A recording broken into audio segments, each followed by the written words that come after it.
আসসালামু আলাইকুম। আসসালামু আলাইকুম ম্যাডাম। ওয়ালাইকুম আসসালাম। জি ম্যাম, আসসালামু আলাইকুম ম্যাম। ওয়ালাইকুম সালাম। কেমন আছেন আপনারা? জি ম্যাম, ভালো আছি।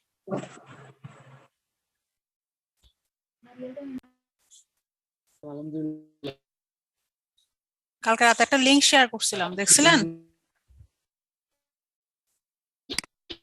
গতকাল রাতে একটা লিংক আপনি শেয়ার করছিলাম। গতকাল রাতে একটা লিংক শেয়ার করছিলাম, দেখছিলেন? জি ম্যাম, দেখেছিলাম। জি ম্যাম। 10 মিনিট টাইম কে কে দিছেন? অনেস্টলি স্পিকিং, হ্যাঁ, সবাই একটু অনেস্টলি কথা বলবেন। 10 মিনিট টাইম কে কে দিছেন? একটু হ্যান্ড রেজ করেন তো। সত্য কথা বলবেন, মিথ্যা বলবেন না। অনেস্টলি যারা 10 মিনিট সময় দিছেন, শুধুমাত্র তারাই হাত তুলেন।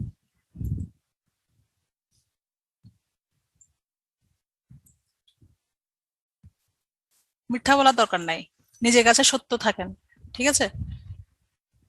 1 2 3 4 5 6 7, 7 জন, 8 জন। আপনার স্টুডেন্ট কয়জন? 9 জন। 8 9 জন, আচ্ছা। আপনাদের স্টুডেন্ট কয়জন? 120 জন নাকি? 9 পার্টিসিপেন্ট, 10 পার্টিসিপেন্টস রেজড। 10 জন রেজ করছেন, মানে 10 জন পড়ছেন, বাকিরা পড়েন নাই। আচ্ছা, যে 10 জন পড়ছেন, কোন ধরনের প্রবলেম ফেস করছেন?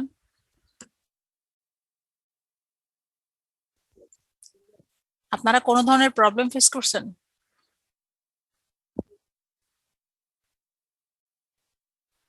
ম্যাম, ওই স্পেস লয় যেগুলা ম্যাম প্রয়োগগুলো আছে ম্যাম, ওগুলো বুঝিনি ম্যাম। ইমপ্লিকেশনস। জি ম্যাম। আচ্ছা, আমার স্লাইডে যে ইমপ্লিকেশনস গুলো আছে, যেগুলো আমি পড়িয়েছি, হ্যাঁ, এটা আমি এখানে শেয়ার করছি, এগুলো দেখা যাচ্ছে? জি ম্যাম। আচ্ছা, ইমপ্লিকেশনস গুলো একটু দেখি তাহলে। প্রথমে আসেন, অ্যাজাম্পশনস গুলো আমরা বুঝতে পারছি কিনা সেটা বলেন। আমরা কি ইয়েস ম্যাম। অ্যাজাম্পশনস গুলো বুঝতে পারছি? যারা পড়ছেন তারা কি অ্যাজাম্পশনস এর মধ্যে কোনো প্রবলেম ফেস করছেন? No ma'am. আচ্ছা, অ্যাজাম্পশনের ক্ষেত্রে দেখেন, আমরা আগে থেকে কিছু জিনিস ফিক্সড করে রাখছি যে এগুলো হলে বাকির কাজগুলো এভাবে হবে, এগুলো আগে হতে হবে। অ্যাজাম্পশন গুলো আগে কি করতে হবে? ফিক্স করতে হবে, অ্যাজাম্পশন গুলো আগে মানতে হবে। অ্যাজাম্পশন এগুলো না মানলে আমি রেজাল্ট সম্পর্কে, কনসিকোয়েন্স সম্পর্কে আমি কিছু বলতে পারবো না। তার মানে প্রথমে আমাকে বেসিক অ্যাজাম্পশনস, অর্থাৎ এই লটা মানতে হলে প্রথমে আমাকে এগুলো মানতে হবে। যেমন law of demand, law of সাপ্লাইয়ের ক্ষেত্রে কি বলি? ট্যাক্স বাড়বে না, প্রেফারেন্স চেঞ্জ হবে না, ঠিক আছে, এরকম কিছু অ্যাজাম্পশন আমরা দিয়ে দিই। মানুষের প্রেফারেন্স চেঞ্জ হবে না, মানুষের ইনকাম চেঞ্জ হবে না, ঠিক আছে। তারপর হচ্ছে যে মানুষ এক জায়গা থেকে আরেক জায়গায় মুভ করবে না, ডেমোগ্রাফিক কোনো শিফট হবে না।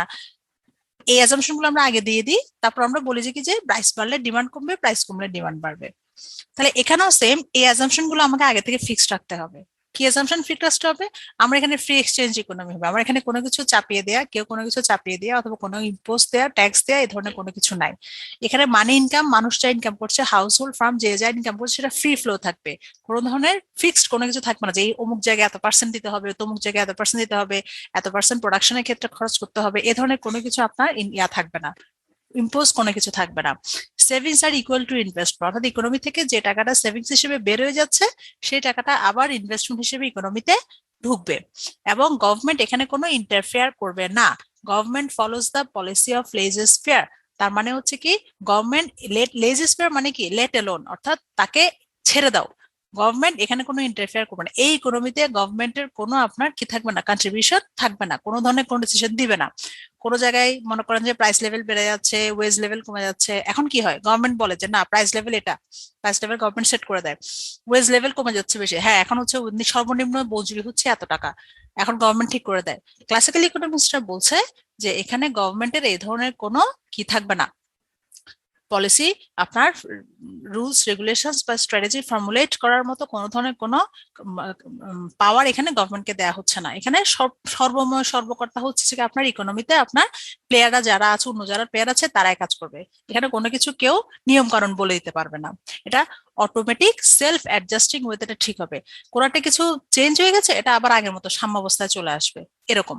Size of the market is limited by the volume of production, অর্থাৎ মার্কেটটা কত বড় হবে। যেমন আমি যদি এখন আপনাদেরকে জিজ্ঞেস করি যে বাংলাদেশে এখন মনে করেন যে বিউটি সোপ, বাংলাদেশের বিউটি সোপ কয়টা বিউটি সোপের নাম বলেন তো? লাক্স, লাইফ বয়। ম্যাম লাক্স, লাইফ বয়, কেয়া। এই লাইভ লাইভ বয় বিউটি সোপ, নো ম্যাম। হ্যাঁ মেরিল। ম্যাম ডাব, ডাব, স্যান্ডেলিনা ডাব। ডাব, ডাব লাক্স। ডাব, আচ্ছা একটু দাঁড়াই, মোবাইলটা একটু নেই।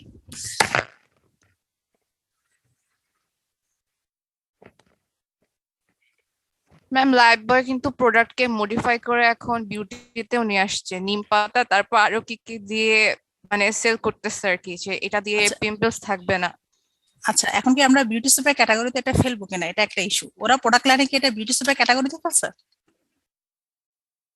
প্রোডাক্ট লাইন কখনো দেখছেন ইউনিলিভারের? ম্যাম প্রোডাক্ট লাইনে তো এটা আবার হাইজিনে ফেলছে, ওদের ওয়েবসাইটে যেটা শো করে। ওরা কি ইয়াতে লিখছে, মানে বিউটি সোপের প্রোডাক্ট লাইনে লিখছে? না, টয়লেটের যে লিখছে। টয়লেট্রিজে লিখছে। আচ্ছা ঠিক আছে, আমরা একদম স্পেসিফিক বিউটি সোপে চলে যাই। হ্যাঁ, স্পেসিফিক বিউটি সোপে যদি যাই আমরা, তাহলে আমাদের এখানে মনে করেন যে আপনারা যে কটা নাম বলছেন এখানের মধ্যে, সেটার মধ্যে মনে করেন যে আমি 5টা নাম পাইছি, ঠিক আছে? এই 5টা সাবান আমার মার্কেটে সবসময় অ্যাভেলেবেল। এখন ইস্যু হচ্ছে এই 5টার মার্কেট কোথায়, শহরে না গ্রামে? আপনি কি এমন কোন সাবানের নাম শুনেন নাই কখনো যেটা গ্রামে পাওয়া যায়, শহরে পাওয়া যায় না? জানেন এটা, যে এরকম একটা মার্কেট আছে? জি ম্যাম, ওগুলো হচ্ছে লোকালেই তৈরি হয়। ওটাকে কি মার্কেট বলে? Local market. No, area market. No. একটা ছোট্ট এলাকায় ওই যে সাবানটা পাওয়া যায়, ওই এলাকার মধ্যে এই সাবানটা মার্কেট করে। মার্কেট অতটুকুই। ওই সাবানটা ওই কাছাকাছি কোথাও প্রোডাকশন হয়, নট অনলি সাবান, ওই মনে করেন যে ওই প্রোডাক্টটা ওইখানে প্রোডাকশন হচ্ছে কাছাকাছি ছোট্ট একটা এরিয়ার মধ্যে সে সেল করে। ছোট্ট একটা এরিয়ার মধ্যে সেই রাজা, ওখানে ওটা ছাড়া কেউ আর ইউজ করে না, এমনও হতে পারে। অথবা ওখানে মনোবলি। না না না, মনোপুরি হলে তো পুরো ইয়ার মধ্যে অনেক বড় একটা মার্কেটের মধ্যে আপনি একজন সেলার।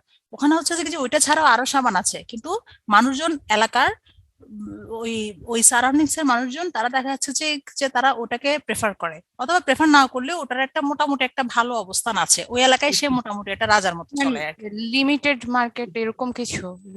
হ্যাঁ লিমিটেড মার্কেট, কিন্তু এটা একটা নাম আছে মার্কেটিং এর, এটাকে নিশ মার্কেট বলে, NICHE।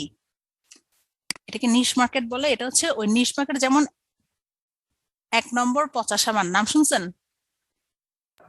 জি ম্যাম, জি ম্যাম। এটা কি পুরো বাংলাদেশে পাওয়া যায়? No ma'am. পুরো বাংলাদেশে প্রোডাকশন হয় ম্যাম। না। দেখেন, যে জায়গায় সে বিজনেস করে সে জায়গায় কিন্তু সে 1 নম্বর, সে ওই জায়গায় বিজনেস করে। 1937 বাংলা সাবান চিনেন না কে বলেন তো? 1937 বাংলা জি, ma'am। যে বলটা, ঠিক আছে, স্টিল নাও বাংলাদেশের ঘরে ঘরে আছে। ওই বলটা কিনে নেওয়া হয় 1937, এবং সেটা যুগ যুগ ধরে চলতেছে। আমাদের জন্মের আগে থেকে চলতেছে, আমাদের মৃত্যুর পরও মনে হয় এটা চলবে, ঠিক আছে? এই সামানের কি কোনো ইয়ে আছে, মানে ওই যে লাক্স ডাফ এগুলোর যে মার্কেটিং আপনি দেখেন, এই সাবানের কি এরকম কোনো মার্কেটিং আপনি দেখেন? No ma'am. যে কোনো মার্কেটিং, সেটা মার্কেটিং এর যে কোনো স্কোপে হোক, সেটা আপনার ব্যানারে হোক, টিভিতে হোক, তারপর হচ্ছে আপনার এখন তো ফেসবুকে বলেন, অনলাইনে বলেন, অনেক ধরনের আপনার ইয়া হয়, অ্যাডভার্টাইজিং হয়, অনেক ধরনের রিমাইন্ডার হয়। কোনো কিছু কিন্তু আপনার 1937 সাবানে নাই, কিন্তু আমরা কি 1937 সাবানের নাম জানি না? আমরা কি 1937 সাবান ইউজ করি না? এটা কি মার্কেট নাই? এবং কোনো কোনো ক্ষেত্রে এটা আরো বেশি, এটা দিয়ে গোসল করে এমন মানুষও কিন্তু আছে, আছে না বাংলাদেশে? Yes ma'am. তাহলে এই সাবানটা এইরকম একটা স্ট্রং মার্কেট শেয়ার নিয়ে বসে আছে কিভাবে বলেন তো? আপনারা মার্কেটিং করছেন, আপনারা কি বলেন? প্রচারে প্রসার, মার্কেটিং করতে হবে, মার্কেটিং না করলে মানুষ প্রোডাক্ট কিনবে না। তাহলে 1937 সাবানের গোপন রহস্য কি? সে মার্কেটিং ছাড়া এরকম যুগ যুগ ধরে কোটি কোটি টাকার বিজনেস কিভাবে করছে? আপনাদের ম্যাম কাছে সব কি মনে হয়? জায়গায় পাওয়া যায় আর দামটাও হচ্ছে রিজনেবল, একই মানে খুব বেশি বাড়ে না হুট করে। আর অ্যাভেলেবিলিটি অনেক বেশি। অ্যাভেলেবিলিটি অনেক বেশি। এটা প্রথম যখন আসছে তখন এটার মধ্যে কি আর কোনো Ma'am, সাবান ছিল না? বলেন। ম্যাম কাস্টমারের যে চাহিদা সেই তুলনায় এটাই বেটার প্রেফার করে আর কি। আমি কারণ কি চাই যে যেটা বাংলা সাবান আমি পাচ্ছি আমি অন্য সাবানে পাচ্ছি না? পাচ্ছি ম্যাম, কিন্তু আমার তো ক্রয় ক্ষমতা তো দেখতে হবে। হ্যাঁ, মানুষ- এখন এক গোল্লা কত? কেউ জি, ma'am? কিনেন? এখন এক গোল্লা সাবান কত? একটা বল কিনতে গেলে এটা সাবানটার দাম কত বলেন? ম্যাম আমাদের এলাকায় পাওয়া যায় না, এই জন্য এখন আর জানি না। ম্যাম 48 টাকা। 48 টাকা। একসময় এটা 20 টাকা দিয়ে কিনতাম আমি। যখন আমি 3-4-এ থাকতাম আমার ভাইয়েরা আনতো 20 টাকার নোট দিয়ে, আমি বলতাম আমাদের বাসায় আনা হতো 20 টাকা দিয়ে ওই সাবান, একটা গোল পুরো এক বড় বলটা, ঠিক আছে? এখন দেখেন এই সাবানটা আস্তে আস্তে প্রাইস বাড়ছে। এখন মানুষ কিন্তু ভিম সাবান বলেন, ভিম লিকুইড বলেন, ট্রিক্স বলেন, এটা বলেন সেটা বলেন, এগুলোর দিকে যাচ্ছে। এটা হয়তো কিছুটা মার্কেটে হচ্ছে, কিন্তু যে জায়গায় সেটা বিজনেস করছে সে ছোট্ট জায়গার মধ্যে এটা কিন্তু হচ্ছে। Size of the market K demand করছে, কে এই সাইজ অফ দ্য মার্কেট কে ঠিক করছে? এই সাইজ অফ দ্য মার্কেট ঠিক করছে ওই সাবানের কোয়ালিটি, ওই সাবানের মার্কেট, অর্থাৎ ওই সাবানের প্রোডাক্ট, ওই প্রোডাক্টের আপনার কাস্টমার বেস, কাস্টমার বন্ডিং বলেন বা কাস্টমারের হচ্ছে share of heart, share of mind বলেন, সে সবকিছু যুগ যুগ ধরে এটা মেনটেন করে আসছে। লয়্যালটি বলেন, কাস্টমারের সবকিছু মেনটেন করে আসার কারণে সে জানে আমার মাস শেষে কতগুলো সামান লাগবে এবং সে ওই অনুযায়ী প্রোডাকশন করে ডিমান্ড দেয়। এখানে আমি এই উদাহরণটা দেওয়ার কারণ হচ্ছে এখানে আপনারা একটা কথা পড়ছেন যে কি size of the market is limited by the volume of production, অর্থাৎ আমি যতটুকু প্রোডাকশন করব সেটাই মার্কেট হবে। আমি যদি 1000টা সাবান প্রডিউস করি, 1000টা প্রোডাক্ট প্রডিউস করি, মার্কেটটা হবে 1000টা প্রোডাক্টের। আমি যদি 100 সাবান প্রডিউস করি, মার্কেটটা হবে 100 প্রোডাক্টের। অর্থাৎ ক্লাসিক্যাল ইকোনমিস্টের অ্যাজাম্পশনে বলা হচ্ছে আমার মার্কেটের সাইজটা কত বড় হবে সেটা আমার ভলিউম অফ প্রোডাকশন কি করছে, ঠিক করছে। এখন আমি যদি মনে করেন যে আমি এখন বলছি যে আমি এই মুহূর্তে 100টা সাবান প্রডিউস করলাম, আমি 50টা সাবান রেখে দিলাম, 50টা সাবান মার্কেটে ছাড়বো, তাহলে 50টা সাবানের জন্য আমার মার্কেট এখানে থাকবে এবং মানুষও 50টা সাবানই কিনে ফেলবে। অর্থাৎ দেখেন অ্যাজাম্পশনের মধ্যে কিন্তু অনেক ধরনের গ্যাপস, লুপহোলস কিন্তু আমার রয়ে যাচ্ছে। এটাই স্বাভাবিক। একজন ইকোনমিস্ট অথবা কয়েকজন ইকোনমিস্ট মিলে যখন কোনো কনসেপ্ট দিবেন সে তার মতো করে কিছু অ্যাজাম্পশন সাজিয়ে সে একটা কনসেপ্ট দাঁড় করাবেন। যদি এটাতে কোনো ইমপ্লিকেশনে, এক্সিকিউশনে গিয়ে যদি কোনো প্রবলেম হয় তাহলে পরবর্তীকালে অন্য কেউ এসে সে বলবে আপনার এখানে এই প্রবলেম গুলো, এই লুপহোলস গুলো আছে। সে আবার সমস্ত লুপহোলস গুলো খুঁজে বের করতে হবে, নট নেসেসারি। মনে করেন যে সে ওখান থেকে সে 2টা লুপহোলস খুঁজে বের করলো, তখন সে বললো 2টা লুপহোলস আছে তাহলে কনসেপ্টটা এইভাবে দাঁড় করায়। অর্থাৎ সে যে প্রবলেম গুলো দেখিয়েছে সেই প্রবলেম গুলো সলভ করে সে নতুন একটা কনসেপ্ট দিয়েছে। এটা কিন্তু আপনার আমার ক্ষেত্রেও প্রযোজ্য। কোন জিনিসটা? আপনি কারো ক্ষেত্রে কোন একটা কনসেপ্ট, কোন একটা অ্যাসাইনমেন্ট বা এই কেউ একজন কথা বলছেন, আপনারা মিউট করেন, মিউট করেন।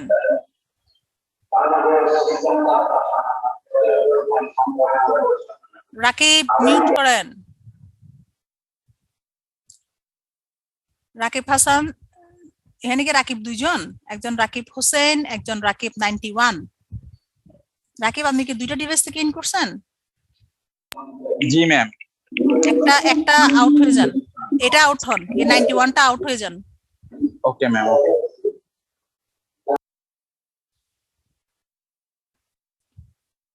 আচ্ছা, যেটা বলছিলাম যে কি আপনার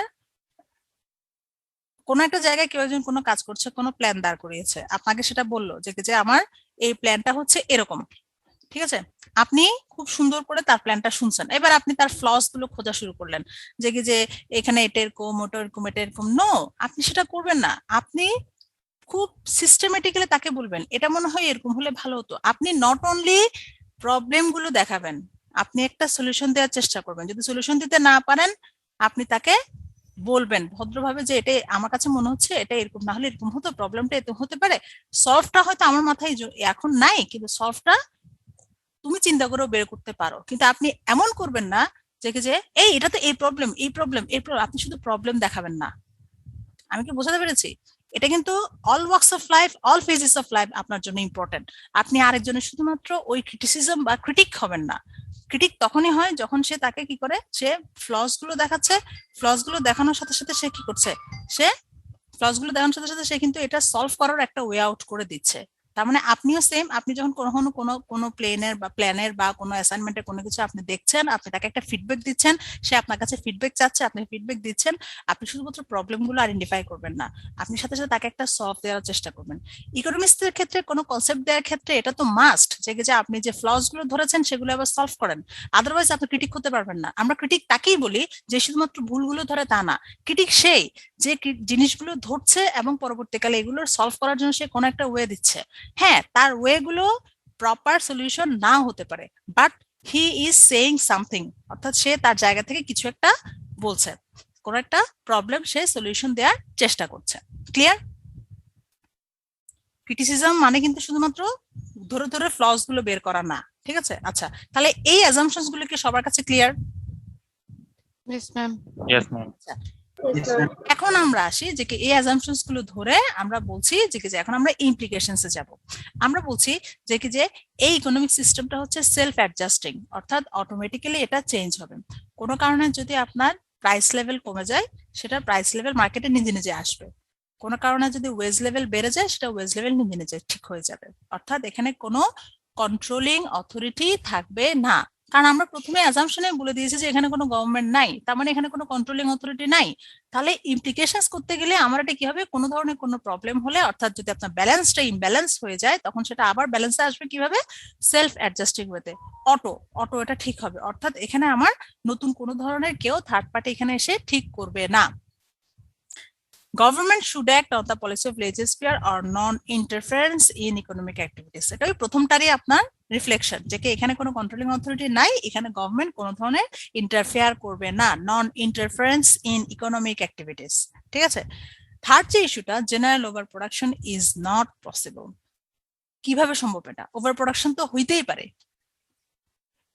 অথচ সে বলছে আমরা যখন এই লটে ইমপ্লিকেশন করতে যাব, এক্সিকিউট করতে যাব, তখন আমরা বলছি এখানে কোনো ওভার প্রোডাকশন হবে না। অর্থাৎ এখানে যতটুকু সাপ্লাই ততটুকুই ডিমান্ড হবে, ডিমান্ডের চেয়ে সাপ্লাই কখনোই বেশি হবে না। কিন্তু আসলে ইকোনমিতে এই ধরনের সম্ভব না। ফ্রি পারফেক্টলি কম্পিটিটিভ ইকোনমিক সিস্টেমে জেনারেল আনএমপ্লয়মেন্ট ইজ ইম্পসিবল।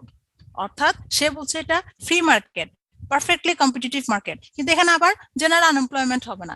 এটা কখনোই সম্ভব না যে একটা ইকোনমিতে আপনার জেনারেল আনএমপ্লয়মেন্ট হবে। কিন্তু তার অ্যাজাম্পশনের সূত্র ধরে সে বলছে যে এটা একটা ফ্রি মার্কেট, এটা একটা পারফেক্টলি কম্পিটিটিভ মার্কেট, এখানে কোনো জেনারেল ওভার প্রোডাকশন হবে না, এখানে কোনো জেনারেল আনএমপ্লয়মেন্ট হবে না। এটা হচ্ছে একটা সবার জন্য যে মানে ইজি এন্ট্রি ইজি এক্সিট এই ধরনের একটা মার্কেট। ঠিক আছে? এখানে এই ধরনের কোনো হবে না। দেখেন পরের পয়েন্টে সে বলছে আনএমপ্লয়েড আর আন্ডার এমপ্লয়েড এ ধরনের কোনো ওয়ে নাই। অলওয়েজ সবসময় এখানে কি থাকছে, একটা পেমেন্ট থাকবে। প্রোডাক্টিভ রিসোর্সের জন্য ইকোনমিতে আপনার কি থাকবে, রিমিউনারেশন ব্যবস্থা থাকবে, পেমেন্টের ব্যবস্থা থাকবে। Under payment, unemployed, under employed এই ধরনের কোনো ইস্যুস গুলো এখানে কি হবে না, ঠিক থাকবে না। অর্থাৎ সবাই ফুল এমপ্লয়মেন্ট লেভেলে চলে আসবে এবং পেমেন্ট লেভেল সবার জন্য আপনার ঠিক করা থাকবে।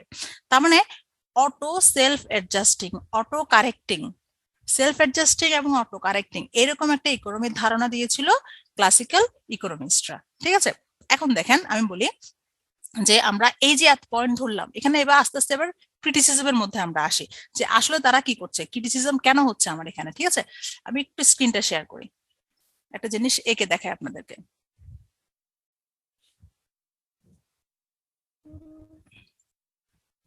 একটা মিনিট সময় দেন, আমি আমার স্ক্রিনটা একটু শেয়ার করি।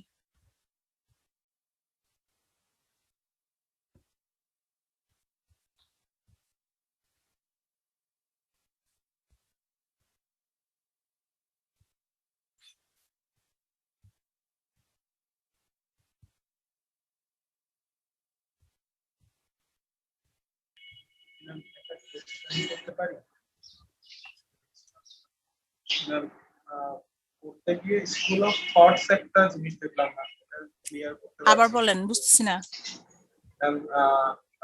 আপনি গতদিন যে এটা ছিলেন ওটা করতে গিয়ে আমি গুগলে একটা টার্ম পেলাম যে স্কুল অফ থটস। এটা হচ্ছে ক্লাসিক্যাল ইকোনমিক্সের একটা ইয়ে ছিল। স্কুল অফ থটসটা যদি একটু ক্লিয়ার করতেন। স্কুল অফ থটস মানে ওদের স্কুলে, অর্থাৎ ওই সময়ে যারা যারা ছিলেন, পিগু, মার্শাল, ঠিক আছে, এদের যে থট, এটাকে ওদের স্কুল অফ থট বলছে। অর্থাৎ তারা কি চিন্তা করছে, তাদের ধারণা কি, এটার কথাই বলা হচ্ছে। যে তারা আসলে বলছে যে এই কনসেপ্টের এই বিষয়টা এরকম।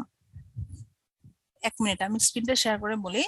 অর্থাৎ তারা বলতে যাচ্ছে যে কি এখানে ফুল এমপ্লয়মেন্ট থাকবে, ওভার প্রোডাকশন হবে না, জেনারেল, অর্থাৎ তাদের যে কনসেপ্ট, তারা যেটা বলছে এটাকেই তাদের স্কুল অফ থট বলছে। অর্থাৎ এখানে তারা যেমন ধরুন আমি এটা একটু উদাহরণ দিই, মার্কেটিং ওরিয়েন্টেশন দিয়ে বলি। মার্কেটিং ওরিয়েন্টেশন মার্কেটিং কনসেপ্ট যখন বলে একজন বলছে, এক পক্ষ বলছে যে প্রোডাকশন হচ্ছে সবচেয়ে সবকিছুর শেষ কথা, অর্থাৎ আপনি এখানে প্রোডাকশন করলে আপনার মার্কেটে আপনি প্রোডাক্টগুলো সেল করতে পারবেন, তার মানে প্রোডাকশন হচ্ছে সবচেয়ে ইম্পর্টেন্ট। আরেক পক্ষ বলছে যে না, প্রোডাকশন সবকিছুই মূল কথা না, প্রোডাক্ট কনসেপ্ট হচ্ছে সবকিছুর মূল কথা। অর্থাৎ এক একজনের কনসেপ্টের একটা, কেউ প্রোডাকশন কনসেপ্টকে ধরে বসে আছে, কেউ প্রোডাক্ট কনসেপ্টকে ধরে বসে আছে, কেউ মার্কেটিং কনসেপ্টকে ধরে বসে আছে, কেউ সোশ্যাল মার্কেটিং কনসেপ্টকে ধরে আছে। অর্থাৎ এই যে এক একটা গ্রুপ এক একটা থটকে নিয়ে বসে আছে, এতে বলছে যে এদের স্কুল অফ থট, আর কিছু না, ওদের কনসেপ্ট আর কিছু না। বুঝতে পারছেন? জি ম্যাম, বুঝতে পেরেছি। আমরা বলি না স্কুল অফ বিজনেস, বাইরের কান্ট্রি গুলো থেকে কলেজ বলে, ইউনিভার্সিটি বলে, না স্কুল অফ বিজনেস বলে? বলেন স্কুল তো, অফ বিজনেস। এই স্কুল অফ বিজনেস এর মানে কি? ম্যাম ওরা জানি না। ইনস্টিটিউটকেই বুঝায়। মানে বিভিন্ন ধরনের জ্ঞান ওরা নিয়েছে, বিভিন্ন কনসেপ্টে, হ্যাঁ, বিভিন্ন কনসেপ্টে বিভিন্ন ধরনের জ্ঞান যখন সৃষ্টি করে নিয়ে আসে, এটাই বিজনেসের। হ্যাঁ, এখন এটা হচ্ছে তাদের কনসেপ্ট, অর্থাৎ তারা তাদের স্কুলে, অর্থাৎ তাদের স্কুল মানে আমাদের নর্মাল স্কুল না, স্কুল মানে হচ্ছে যে তারা বিজনেস স্কুলের মধ্যে তারা যা শিখাবে ওই শেখানোটাই কিন্তু পরবর্তীতে গিয়ে ওরা প্র্যাকটিক্যালি কি করবে, অ্যাপ্লাই করবে। ঠিক আছে, এই জন্য বলছে যে ওদের স্কুল অফ বিজনেসে এটা শেখানো হচ্ছে, ওদের স্কুল অফ বিজনেসে এটা শেখানো হচ্ছে। একটা কে একজন বলে যে ইনস্টিটিউট, হ্যাঁ তাকে একটা বিজনেসে একটা ইনস্টিটিউটের একটা ইস্যু বলা হচ্ছে যে ওখানে তাকে নতুন একটা কিছু শেখানো হচ্ছে, এটাই। ঠিক আছে, আচ্ছা আমি এখানে প্রথমে আসি,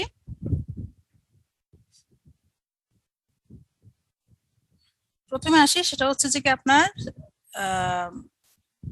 ক্রিটিসিজম গুলোতে আসি, যে আমরা এতক্ষণ যে বেসিক অ্যাজাম্পশনস গুলো পড়ছি তার মধ্যে আমি ক্রিটিসিজমস গুলোর মধ্যে আসি। ঠিক আছে, অর্থাৎ ক্লাসিক্যাল ইকোনমিক্সের মধ্যে আমরা যা যা কিছু এতক্ষণ পড়লাম, অ্যাজাম্পশন গুলো পড়লাম এবং ইমপ্লিকেশনস গুলো পড়লাম। আচ্ছা, নাম্বার 1 ক্রিটিসিজম বলা হচ্ছে যে কি, যে লটা কি বলতে পারবেন কেউ, যে বিসির লটা কি? Ma'am supply creates is on demand. Supply creates its own demand. প্রথম ক্রিটিসিজমে হচ্ছে যে কি, যে supply may not creates its own demand. Supply may not creates its own demand, এটা হচ্ছে প্রথম ক্রিটিসিজম। কেন? আমার প্রোডাক্ট ইকোনমিতে সাপ্লাই অনেক হতে পারে, বায়ার সবসময় আমার প্রোডাক্ট কিনবে নট নেসেসারিলি, বায়ার অন্য প্রোডাক্টও কিনতে পারে, বায়ার অন্য ধরনের প্রোডাক্টও কিনতে পারে, বায়ার প্রোডাক্টটা কনজাম্পশন বন্ধও করে দিতে পারে। তার মানে আমি যে সাপ্লাই প্রডিউস করছি, আমি প্রডিউসার, সেই সাপ্লাই নিয়ে যখন মার্কেটে যাচ্ছে সে কিন্তু ওই ডিমান্ডটা নাও পেতে পারে। সেকেন্ড বলছে এমপ্লয়মেন্টের কথা। এমপ্লয়মেন্টের ক্ষেত্রে কি বলা আছে ক্লাসিক্যালে?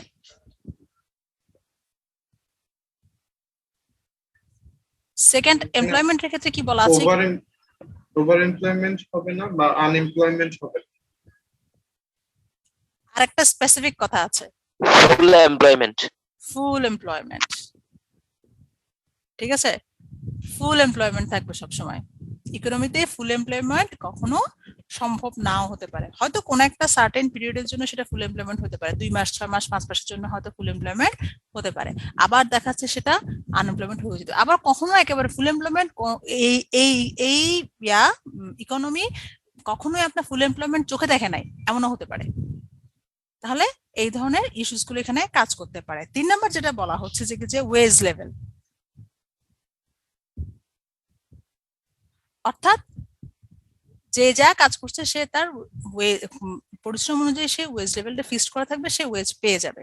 কিন্তু বলা হচ্ছে এই ওয়েজ লেভেলের সাথে ইনকাম লেভেলের, অর্থাৎ মানুষের যা ইনকাম, সেই ইনকাম লেভেলের সাথে আপনার রিলেশনটা কিরকম, অর্থাৎ সে যা ইনকাম করছে, সে যা ওয়েজ পাচ্ছে, আর কোথাও কি সে ওয়েজ পাচ্ছে কিনা, ইনকাম লেভেল কি শুধু ওই ওয়েজ লেভেল থেকে আসছে, এই ধরনের কোনো রিলেশন এমপ্লয়মেন্ট থেকে সে টোটাল ওয়েজটা পাচ্ছে সেটা তার ইনকাম কিনা, অথবা সে কোনো প্রোডাক্ট কিনতে গিয়ে কোনো প্রোডাক্ট কিনতে গিয়ে সে প্রোডাক্টের ওই যে আগে যেটা বললাম যে supply may not created on demand, ওই প্রোডাক্টটা আগে কেনা না, আগে কিন্তু এখন কিনে না, এই ইস্যুতে তার কাছে কোনো কিছু আগে সেভিংস রয়ে গেছে কিনা, অর্থাৎ ইনকাম লেভেলের মধ্যে কি ইফেক্ট পড়ে, ল এর মধ্যে এই ধরনের কোনো কথাবার্তা নাই। ল এ শুধু সাপ্লাই এবং ডিমান্ডের কথা বলা হয়েছে, ল এ ইনকাম লেভেল ওয়েজ লেভেল নিয়ে কোনো ধরনের কোনো কথাবার্তা নাই। একটা মানুষ যখন তার ইনকাম লেভেল ফিক্সড হবে, সেই ইনকামের কত অংশ সে কনজাম্পশন করবে, কত অংশ সেভিংস করবে, কত অংশ সে দেখা যাচ্ছে কি যে আপনার আগের লোন শোধ করার জন্য করতেছে, বা কত অংশ দেখা যাচ্ছে সে ইন্ডিভিজুয়াল এর জন্য সেভ করছে, এই ধরনের কোনো ইস্যু সেলস ল এর মধ্যে নাই ক্রিটিসিজমের ক্ষেত্রে। এটা অর্থাৎ আপনি শুধুমাত্র সাপ্লাই ডিমান্ডের কথা বলেছেন, আপনি এখানে অন্য কোনো ইস্যু নিয়ে কথা বলেন নাই। ইন্টারেস্ট রেট সবচেয়ে ইম্পর্টেন্ট জিনিস,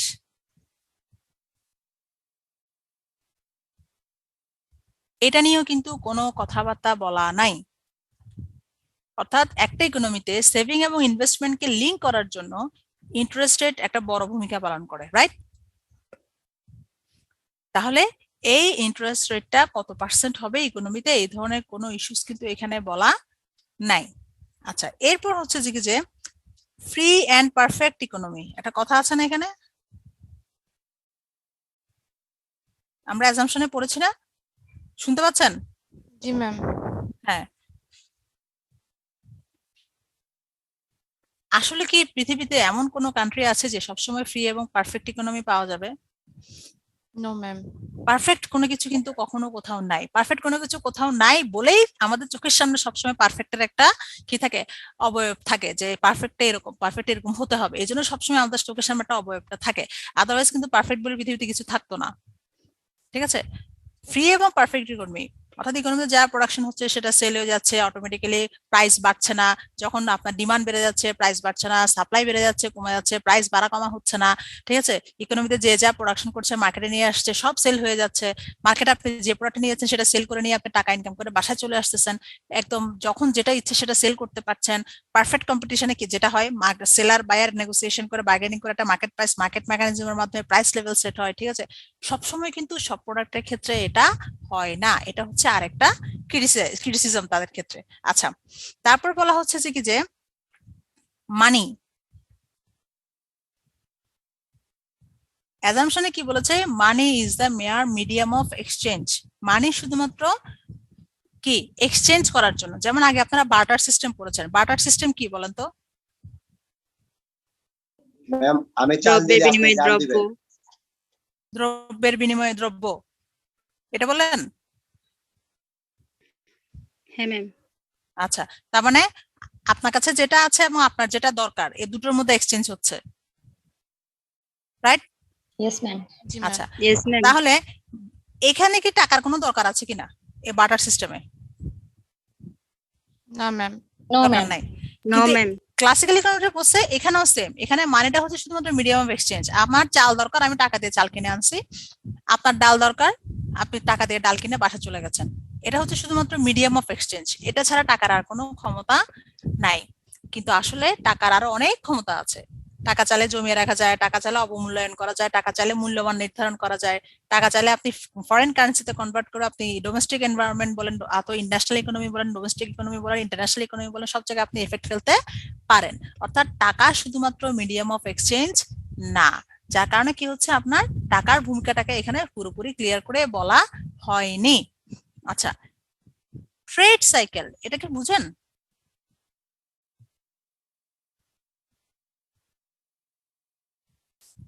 ট্রেড সাইকেল বলে কোনোদিন কিছু শুনছেন, কোথাও পড়ছেন? যে পদ্ধতিতে পণ্য উৎপাদনকারী থেকে ভোক্তাকে বোঝায়, এটাই। বাণিজ্য। আবার বলেন। বাণিজ্য। আপনি ট্রেড শব্দের অর্থ বলছেন, ওই হিসেবে বলছেন বাণিজ্য? আচ্ছা, আমি আপনাকে একটা সহজ কথা বলি, ট্রেড সাইকেল মানে হচ্ছে যে আপনাকে সহজ ভাষায় কথা বলি, মনে করেন যে একটা প্রোডাক্ট আপনি মার্কেটে আনলেন, প্রোডাক্ট লাইফ সাইকেল পড়ছেন? মার্কেটিং এ প্রোডাক্ট লাইফ সাইকেল পড়ছেন?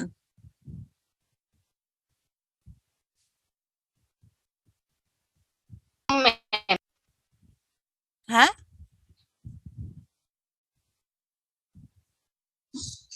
না ম্যাম পড়া হয় না এখন।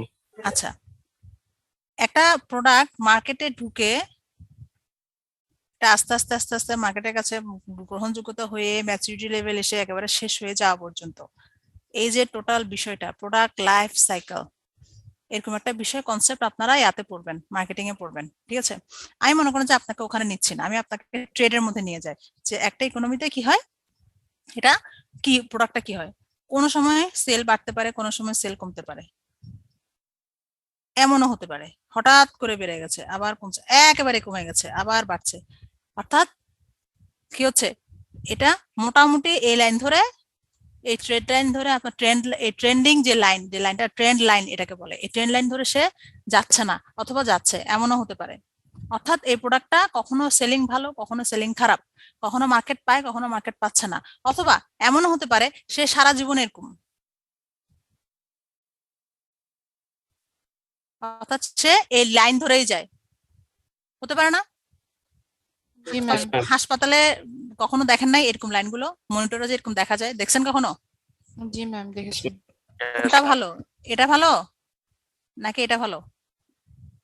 ম্যাম উপরেরটা নিচেরটা মানে কি? ডেট। শেষ। আপনিও নাই আমিও নাই, শেষ, ঠিক আছে? তার মানে সবসময় কিন্তু স্টেট ভালো না, কোনো কষ্ট বিষ্ট ছাড়া এন্ড পয়েন্টে পৌঁছানো ঠিক না, ঠিক আছে? আপস এন্ড ডাউনস হবে, তাহলে আপনার লাইফে একটা মজা থাকবে, ঠিক আছে? আপনি বুঝবেন আপস এর মজা কি, ডাউনস এর মজা কি, ডাউনস থেকে আপসে আসার মজাটা কি সেটা বুঝবেন। আদারওয়াইজ যদি এরকম স্ট্রেট হয় লাইফে কোনো নিরানন্দ লাইফ, ঠিক আছে? আচ্ছা, এখানে যেটা বলছিলাম যে কি আপনার ট্রেড কি হতে পারে, কোন সময় প্রোডাক্টটা মার্কেট পাচ্ছে, কোন সময় পাচ্ছে না, সেল ভালো হচ্ছে, সেল ভালো হচ্ছে না, এখানে আমরা বলছি বুম, এখানে আমরা বলছি রিসেশন হতে পারে। রিসেশনটা যদি এমন অবস্থা হয় যে একেবারে লোয়ার লেভেলে চলে যাচ্ছে, এইখানে চলে আসছে যে একেবারে গ্রাউন্ড ব্রেকিং হয়ে যাচ্ছে, মানে গ্রাউন্ডে টাচ করে ফেলতেছে, ঠিক আছে? তখন সেটাকে আমরা বলতেছি স্লাম্প, ঠিক আছে? তাহলে একবার একেবারে বুমে চলে যাচ্ছে, আরেকবার একেবারে স্লাম্পে চলে যাচ্ছে। সাধারণত এরকম হয় না। যদি এরকম হয়, যদি রিসেশনে চলে যায়, স্ট্যাগনেশনে চলে যায়, রেজে চলে যায়, ঠিক আছে, এরকম যদি হয়, ইকোনমিতে অনেক ধরনের এরকম ফেজ আছে, ঠিক আছে? এগুলোতে কি হবে, কোনো ধরনের কোনো এক্সপ্লেনেশন আপনার ক্লাসিক্যাল থিওরির মধ্যে নাই। এটা হচ্ছে আরেকটা ক্রিটিসিজম, অর্থাৎ যা যা এখানে নাই সবই ক্রিটিসিজম। আমি কি বোঝাতে পারছি? জি ম্যাম। কারণ একটা কনসেপ্ট আপনি যখন দিবেন, এই কনসেপ্টটা কিন্তু কি সিঙ্গেল কনসেপ্ট না, এই কনসেপ্টটা কিন্তু সাথে আরো অনেক ইন্টার রিলেটেড কনসেপ্ট আছে। যেমন আপনি ইন্ডিয়া থেকে চাল আমদানি করবেন, ভিয়েতনাম থেকে চাল আমদানি করবেন, হঠাৎ করে দেখলেন যে অস্ট্রেলিয়াতে বন্যা হচ্ছে, লিবিয়াতে বন্যা হচ্ছে, আপনার ইম্পোর্টের মধ্যে এক্সপোর্টের মধ্যে আপনার প্রাইসে এফেক্ট করে কেন? বলতে পারেন কেন? আপনি চাল কিনছেন ভিয়েতনাম থেকে, চায়না থেকে, ইন্ডিয়া থেকে, ঠিক আছে, কিন্তু ওই দিকের কান্ট্রিগুলোতে কোনো একটা ইস্যু হলে আপনার এখানে ইম্পোর্ট প্রাইসে এক্সপোর্ট প্রাইসে আপনার চেঞ্জ হয়, এটা কেন বলতে পারেন?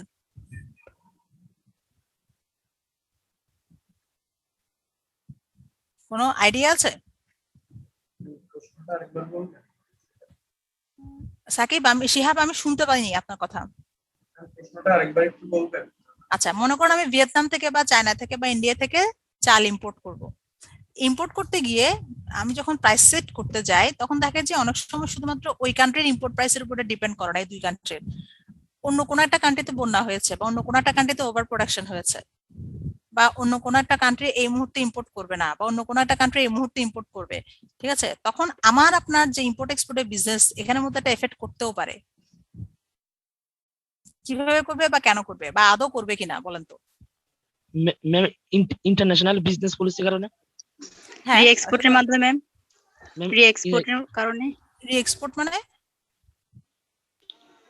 ভিয়েতনাম থেকে যদি আমি ইন্ডিয়াতে চাউলটা আনি, তারপর ইন্ডিয়া আমাকে এটা সেল করে, মানে বাংলাদেশকে সেল করে, ওই কারণে। পুনরপ্তানি না, অত কঠিন দিকে যায় না। এটা শুধুমাত্র বিষয়টা এভাবে দেখেন, মনে করেন যে আপনার ভিয়েতনাম এখন আপনার কাছে চাল রপ্তানি করবে বলছে, আপনি ভিয়েতনাম থেকে চাল ইম্পোর্ট করবেন। রাইস ইম্পোর্ট করার ক্ষেত্রে যেটা হচ্ছে, আপনি ইম্পোর্ট করবেন, হঠাৎ করে দেখলেন যে পাশের একটা কান্ট্রি বলছে যে তুমি ওর থেকে 10 টাকা দামে কিনছো, আমি তোমাকে 9 টাকা দামে দিব। কেন দিব? কারণ শর্ত হচ্ছে তুমি আমার থেকে এত অ্যামাউন্ট কিনতে হবে। এখন এত অ্যামাউন্ট সে কেন সেল করতে চাচ্ছে আমার কাছে? হয়তো তার কাছে এটা কি আছে, এক্সট্রা আছে, সারপ্লাস আছে, সে কি করছে, তার প্রোডাকশন কস্টের সাথে ম্যাচ করে সেলিং প্রাইসটা সেট করে দেখলো যে তার কি আছে, 9 টাকা সেল করলে এটা তার প্রফিট হয়, 2 টাকা প্রফিট হয়, সে 2 টাকা প্রফিট আপনার কাছে ছেড়ে দিতে যাচ্ছে। ঠিক আছে, তার মানে আপনি চাইলে এখন ভিয়েতনাম থেকে 10 টাকা দামে সেল করতে পারছেন না, ইম্পোর্ট করতে পারছেন না, বা আপনি মনে করছেন যে আমি 9 টাকায় পাবো, তাহলে 10 টাকায় কেন যাবো? ঠিক আছে, কম্পিটিটিভ প্রাইস আরেকজন সেট করে দিল। ঠিক আছে, চাইলে তো আসলে 10 টাকা 9 টাকা সেল করা যায় না, ওটা আসলে মানে আপনার ইন্টারন্যাশনাল রুলস এর ক্ষেত্রে তারা যে রেঞ্জ দেয়, ঠিক আছে, ওই রেঞ্জের মধ্যে সাবসিডির সঙ্গে অ্যাড করে ট্যাক্স হাবি যাবে সব হিসাব করে আপনার সেলিং প্রাইসটা সেট করে। এটা আমরা কেন বলছি দেখেন, অর্থাৎ আপনি একটা কান্ট্রি থেকে ইম্পোর্ট করতে যাওয়ার আগে আপনাকে অনেক কিছু বিচার বিশ্লেষণ করতে হয়। আপনার কাছে ডলার ফর্মে টাকা আছে কিনা, আপনি ডিউ টাইমে এটা প্রোডাক্টটা প্রোডাকশন পাবেন কিনা, আপনার দেশে এখন বন্যা না খরা না অন্য কিছু চলছে, টাইমলি আপনার কাছে ওটা আসবে কিনা, যে পথ দিয়ে আপনি ওটা আনবেন, কমিউনিকেশনস এর যে পথ দিয়ে আপনি এটা আনবেন, শিপে আনবেন না এয়ারে আনবেন না কিসে আনবেন, সেটার সাথে ম্যাচ করে আপনি আপনার কান্ট্রিতে সেটা 2 মাস পরে আপনি ডেলিভারি পাচ্ছেন কিনা, এই ডেলিভারিটা আসলে ঠিক টাইমে পাচ্ছেন কিনা। যেমন বাংলাদেশে একসময় খুব ফ্রিতে আপনার টিকা দেওয়া হতো বাচ্চাদেরকে, এটা মনে আছে কিনা? কিছুদিন পর বাচ্চাদেরকে ফ্রিতে টিকা দেয়। ঠিক আছে, এই টিকাগুলো কোত্থেকে দেয়, ফ্রিতে কেন দেয়? করোনা টিকার কথা আলাদা, আগে যে বাচ্চাদেরকে টিকা দিত, এই টিকাগুলো ফ্রি দেয়, কোত্থেকে দেয়, কেন দেয় বলতে পারেন? বাংলাদেশ সরকার এত কোটি কোটি টিকা ফ্রি দেয় কিভাবে?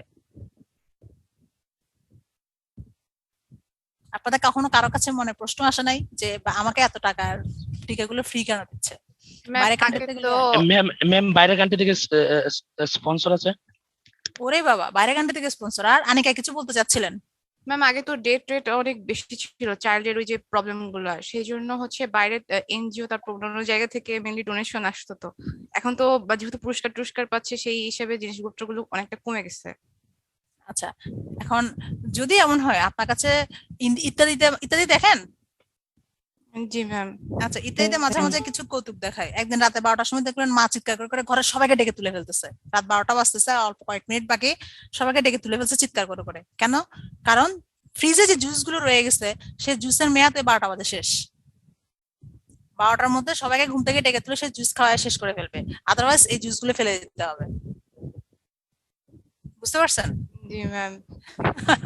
ঠিক আছে, এখনো অত খারাপ অবস্থা বাংলাদেশে আসে নাই, তবে আফ্রিকা সোমালিয়া এগুলো তো অবস্থা খুব খারাপ। ওখানে দেখা যাচ্ছে এরকম টিকাগুলো পাঠিয়ে এগুলো করা হচ্ছে, কারণ গত সপ্তাহেই মাত্র আমি এরকমও শুনেছি যে আপনার কি হয়েছে গত সপ্তাহে, যেটা হয়েছে এরকম একটা নিউজ আসছে যে তাদের কাছে কিছু করোনার টিকা রয়ে গেছে, কত কোটি জানি একটা অ্যামাউন্ট, আমি একটা ছিল যে এই করোনার টিকাটা আগামী 1 মাসের মধ্যে বা 1.5 মাসের মধ্যে তাদের দিয়ে দিতে হবে। কেন? এগুলো ডেট ওভার হয়ে যাচ্ছে, কারণ করোনার টিকা আবিষ্কারের পর কিন্তু প্রায় 1 বছর পার হয়ে যাচ্ছে, ঠিক না? 1 বছর না, মানে আরেকটু বেশি পার হবে। ঠিক আছে, তাহলে ওই টিকাগুলোর কি চলে যাচ্ছে, ডেট চলে যাচ্ছে। তাহলে এখন কি করতে হবে, ওই টিকাগুলো কোনো না কোনো দেশে পাঠিয়ে এই টিকাগুলো আপনাকে কি করতে হবে, মানুষকে পুশ করে দিতে হবে। আদারওয়াইজ এত কোটি ডলারের এই যে বাংলাদেশ প্রথম যখন টাকা পেল, বাংলাদেশ সরকার গভর্নমেন্ট কি করেছে, প্রোডাকশনের আগে 1000 কোটি টাকা দিয়ে ফেলছে।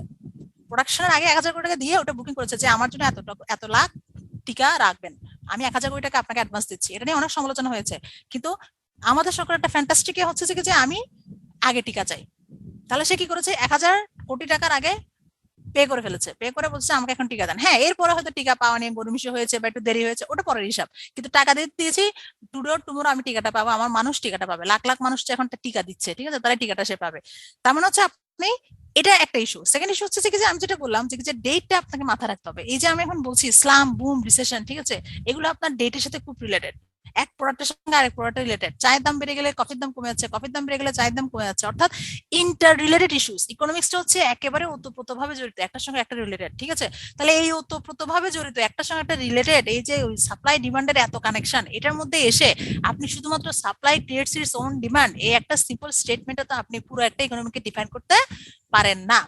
এই কারণে যখন theory of employment, theory of income determination, অথবা determination of national income, determination of employment, এগুলো যখন আমরা পড়তে যাব, 4টা প্যানেল দিয়ে যখন আমরা এরকম মডেল আঁকতে যাব, তখন আপনাকে বুঝতে হবে যে এখানে অনেক কিছু রয়ে গেছে, ঠিক আছে। আচ্ছা, এই হচ্ছে মোটামুটি আমার কি ইকোনমিতে আমার সেলস লতে আমি ট্রেড সাইকেল, অর্থাৎ ট্রেড সাইকেল কখন হবে না এই ধরনের কোনো এক্সপ্লেনেশন এখানে দেয়া নাই। আচ্ছা, তাহলে এই ক্রিটিসিজম গুলো নিয়ে কাজ করবে কিভাবে? এই যে কেইনস, KEYNES, এই ভদ্রলোক তো অনেক ধরনের আপনার কি করলো, ক্রিটিসিজম করলো।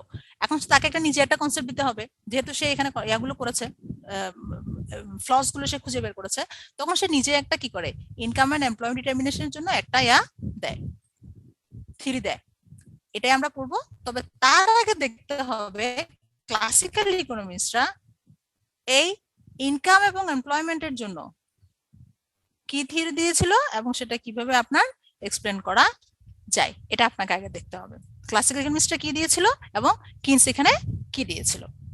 ক্লাসিক্যালটা দেখার পরে আপনারা বুঝবেন যে এখানে ফ্লস গুলো কি। অটোমেটিক আমরা এতক্ষণ পর্যন্ত আমরা ক্লাসিক্যালটা আমরা থিওরিটিক্যালি দেখছি, আমরা এখনো গ্রাফিক্যালি যাইনি, এখন আমরা গ্রাফিক্যালি যাব। গ্রাফিক্যালি গেলে আপনারা দেখবেন যে কি গ্রাফিক্যালি যখন সে real wage rate, labour intensive, capital intensive এগুলো যখন বলে, তখন সেখানে কিছু কনসেপ্টের গ্যাপ রয়ে যায়, কারণ তার কনসেপ্টের তার থিওরির মধ্যে সে এগুলো কিছু বলে নাই। কিনস তখন বলে বা অন্য ইকোনমিস্টরা বলে যে তোমার এখানে এই কনসেপ্ট নাই, তোমার এখানে এই সিচুয়েশন দাঁড় করলে এটা সলিউশন কি হবে, এই ধরনের কোনো এক্সপ্লেনেশন নাই। তখন কিনস তার মতো করে আরেকটা কনসেপ্ট দেয়। তাহলে ক্লাসিক্যাল ইকোনমিস্টের ক্ষেত্রে আপনারা আহুজের বইয়ে দেখবেন 3 ধরনের এক্সপ্লেনেশন দিয়ে 3টে সিচুয়েশনের মধ্যে আপনার এই classical theory of income and employment একটু মাথায় রাখেন। Classical theory of income and employment, ঠিক আছে? এই ইস্যুটা এই 3টা সিচুয়েশনের মধ্য দিয়ে তারা কি করে এটা এক্সপ্লেন করে। এরপরে গিয়ে এই 3টা থেকে আমরা পরে গিয়ে আমরা কি করি, একটা প্যানেল বের করি। এই প্যানেলে আমাদের 4টা ছবি থাকে, এই 4টা ছবি মিলে একটা মডেল। পরীক্ষা যখন কমপ্লিট ক্লাসিক্যাল মডেল বলে, আমরা এই 4টা প্যানেল দিয়ে কি করি, এই একটা মডেলের ছবি আঁকি। তারপর সেটা আমরা প্রেজেন্ট করে বলি যে কি এই ওয়েতে এই ম্যাক্রো ভেরিয়েবলস গুলোর মাধ্যমে কমপ্লিট ক্লাসিক্যাল মডেলটা এক্সপ্লেন করা হয়েছে। আমি কি বুঝতে পারলাম? প্রথমে আমরা কি করেছি সবাই একটু খেয়াল করেন। Classical theory of income and employment বলতে আমরা 3টা সিচুয়েশন পড়বো, without saving and investment, with savings and investment, with wage level. এই ধরনের 3টা সিচুয়েশন আমার থাকবে, 3টা সিচুয়েশন আমরা পড়বো। এরপরে গিয়ে আমরা দেখবো এই সমস্ত কিছু মিলিয়ে আমরা কমপ্লিট ক্লাসিক্যাল মডেল পড়বো। অর্থাৎ ক্লাসিক্যাল মডেল বললে আমরা এটাকেই বুঝাবো, কমপ্লিট ক্লাসিক্যাল মডেল। এটাই 4 প্যানেলের যেটা আছে সেটা হচ্ছে কমপ্লিট ক্লাসিক্যাল মডেল। এই ক্লাসিক্যাল মডেলের মধ্যেই পুরো টোটাল থিওরিটা আপনার কমপ্লিট আকারে আছে, এটার পরে আর কোনো মডেল দেয়া হয়নি। তাহলে এটা যখন আপনার দেয়া থাকবে, এই মডেলের উপর বেস করে আমরা এক্সপ্লেনেশনটা দিব, থিওরিটা এক্সপ্লেন করব। এরপর গিয়ে আমরা যেটা করব, কিনস এখান থেকে আপনার যে যে ফ্ল গুলো খুঁজে বের করেছে সে তার মতো করে আরেকটা মডেল দিয়েছে, তখন আমরা কিনসের মডেলটা দেখব। এই বিষয়গুলোর জন্য অর্থাৎ এই কমপ্লিট ক্লাসিক্যাল মডেলের জন্য আমরা আহুজের বইটা ফলো করব। যে 3টা সিচুয়েশন এখানে দেখছি 1 2 3 এবং এই কমপ্লিট ক্লাসিক্যাল মডেল, এই দুটো জিনিস আমরা আহুজের বই থেকে পড়বো। ক্লিয়ার? জি ম্যাম। ঠিক আছে, এই দুটো জিনিস আমরা আমি কিন্তু কখন কোনটা কোত্থেকে পড়াচ্ছি এটা বলে দিচ্ছি, ঠিক আছে? সুতরাং বি কেয়ারফুল, পরে যেন এগুলো খুঁজে পাচ্ছি না, এটা কি হবে ওইটা কি হবে, ম্যাডাম এটা হইলে হবে কিনা ওটা হইলে হবে কিনা, এগুলো জিজ্ঞেস করতে আসবেন না, ঠিক আছে? আমি যেখান থেকে পড়াচ্ছি আমি রেফারেন্স দিয়ে দিচ্ছি, আপনার যদি মনে হয় আপনি এটা বেটার কোথাও কোনো কিছু পাচ্ছেন আপনি পড়েন, কোনো সমস্যা নাই। অন্য বই পড়তে পারবেন না এ ধরনের কোনো কথা নাই, এটা ইউনিভার্সিটি, এটা ওপেন, ঠিক আছে? আপনি যখন যেখান থেকে খুশি এই প্রশ্ন একই থাকবে, মনে করেন যে আমি একই প্রশ্ন পরীক্ষা দিলাম, আপনি আপনার মতো করে অ্যান্সার করেন। এবং যেহেতু ইকোনমিক্স কোনো বইয়ে দুই বইয়ে 2 রকম এক্সপ্লেনেশন থাকবে না, প্রত্যেক বইয়েই সেম জিনিসই থাকবে, কারণ ইকোনমিক্স তো আপনার এটা প্রুভেন বিষয়।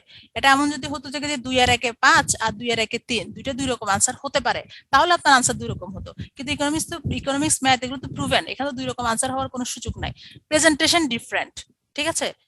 পয়েন্টস গুলো হাইলাইট করার সময় একটু ডিফারেন্টলি হাইলাইট করে, এই আর কোনো ডিফারেন্স নাই। সুতরাং আপনি আপনার মতো করে যে কোনো বই পড়তে পারেন। হ্যাঁ, বাংলা বই পড়বেন না, বুঝতে পারছেন? ম্যাম এক্সামে লজিক্যাল এক্সপ্লেনেশন দিলে তো এটা রাইট হবে না, মানে ডিফারেন্ট বই থেকে পড়লেও লজিক্যাল এক্সপ্লেনেশন হইলে তো আনসারটা রাইট হবে। লজিক্যাল এক্সপ্লেনেশনটা, প্রেজেন্টেশনটা আপনার সিকোয়েন্সিয়ালি সুন্দরভাবে লিখতে হবে। শুধুমাত্র একটা গ্রাফ এঁকে, গ্রাফে এক্স অ্যাক্সিসে এটা, ওয়াই অ্যাক্সিসে এটা বাড়লে এটা কমে, ওটা বাড়লে এটা কমে, এটা লিখে দিলে হবে না। লজিক দিতে হবে, এটা কেন বাড়ছে ওটা কেন কমছে, এবং সেটা থিওরিটিক্যালি লিখতে হবে, নট অনলি গ্রাফিক্যালি। যে কোনো বিষয় 3 রকম ভাবে এক্সপ্লেন করা যায়, প্রুফ করা যায়। থিওরিটিক্যালি, সবাই দেখতেছেন? জি ম্যাম। গ্রাফিক্যালি, এখানে দুইটা নাকি? আর হচ্ছে ম্যাথমেটিক্যালি। বুঝতে পারছেন?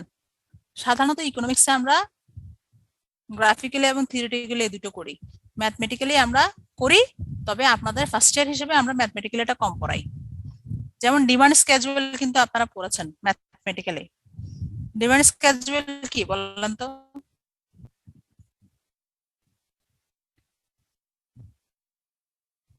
কেউ বলতে পারবেন হোয়াট ইজ ডিমান্ড স্কেজুয়াল? আমাদের কাছে এই মাইক্রো ইকোনমিক্স পড়ছেন না? মাইক্রোইকোনমিক্সের ম্যাথ স্কিপ করা হয়েছে। আমি কথা শুনতে পাচ্ছি না শিহাব। মাইক্রোইকোনমিক্সে আমাদের ম্যাথ স্কিপ করা হয়েছিল, আমাদেরকে গ্রাফ পড়ানো হয়েছে। না, ডিমান্ড স্কেজুয়াল ইয়া লাগবে না, আহামরি কোনো ম্যাথ না যে আপনাকে পড়ানো হবে না। ডিমান্ড স্কেজুয়াল বিষয়টা কি এটা জানেন কিনা আগে বলেন। ম্যাম টেবুলেশন আর স্কেডিউল যদি সেম জিনিস হয় তাহলে জানি, কিন্তু যদি আলাদা হয়ে আবার বলেন। টেবুলেশন যেটা মানে গ্রাফিক্যাল আকার যে চার্টটা, ওটার মানে স্কেডিউল যদি সেম হয়ে থাকে তাহলে জিনিসটা সেম সেম, হ্যাঁ তাহলে জানি। বলেন। টেবুলেশন হচ্ছে মেইনলি যে গ্রাফিক্যালি আমি যে পয়েন্টগুলো বসাচ্ছি সেগুলোই টেবিক্যালি মানে লিখছি, যে হচ্ছে এটা সাপ্লাই, এটা ডিমান্ড, এটার এত ইউনিট, ওইটার অত ইউনিট বাড়ছে কমছে, সেটার সিচুয়েশনটা। রাইট, তার মানে হচ্ছে আমার প্রাইস 10 টাকা থাকলে ডিমান্ড কত টাকা, প্রাইস 12 টাকা হলে ডিমান্ড কত টাকা, একটা টেবল করেছিলেন না? ওইটাকে আমরা ডিমান্ড স্কেজুয়াল বলছি। ঠিক আছে, এই ডিমান্ড স্কেজুয়াল দিয়ে ধরে আপনি কি করছেন, আপনি আপনার গ্রাফটা আঁকছেন। যেমন মনে করেন আপনারা বলছেন প্রাইস এবং ডিমান্ড, এটাকে তো কোয়ান্টিটি ডিমান্ড বলি আমরা। ঠিক আছে, প্রাইস 10 টাকা, কোয়ান্টিটি ডিমান্ড 100 টাকা, প্রাইস 12 টাকা, কোয়ান্টিটি ডিমান্ড 110 টাকা, এভাবে একটা টেবল পড়ছেন না? সিম্পলি এটাই হচ্ছে আপনার ডিমান্ড স্কেজুয়াল, এই টেবলটাই। এই ডিমান্ড স্কেজুয়াল আপনি এবার কি আঁকছেন, ছবি আঁকছেন। ঠিক আছে, ডিমান্ড কিরকম, ডিমান্ড কার্ভ কিরকম, এরকম নাকি এরকম? ডাউনওয়ার্ড। ডাউনওয়ার্ড।